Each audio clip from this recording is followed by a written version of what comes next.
అస్సలాము అలైకుం వరహమతుల్లాహి వబరకాతుహు.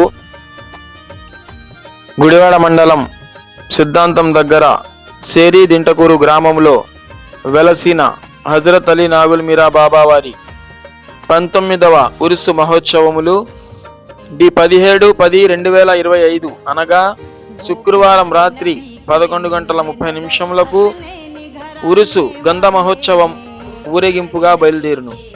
అదే రోజు రాత్రి 8 గంటలకు గొప్ప అన్న సమారాధన జరుగును. జెండాలు ఊరేగింపుగా బయలుదేరి సేరి దింటకూరు గ్రామం అంతా ఊరేగింపుగా జరుగును.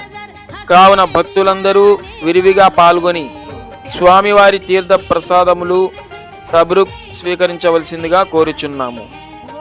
18/10/2025 ఉదయం ప్రసాదములు మరియు గంధం పంచబడును. అదే రోజు సాయంత్రం దీపారాధన జరుగును. ఈ కార్యక్రమానికి భక్తులందరూ విచ్చేసి తమ తమ మొక్కుబడులు చెల్లించుకోవలసిందిగా కోరుచున్నాము. అదే రోజు గ్యార్మీ షరీఫ్ నెల కాబట్టి మహబూబే సుబ్హానీ యొక్క ఊరేగింపు కూడా బయలుదేరును. ఇట్లు దర్గా నిర్వాహకులు కోట నాగేశ్వరరావు అండ్ సన్స్, ఎడ్లపల్లి శ్రీనివాసరావు. కార్యనిర్వాహకులు శ్రీ బాజీ గారు, శ్రీ సలాం గారు, శ్రీ ఎం యాకూబ్ గారు.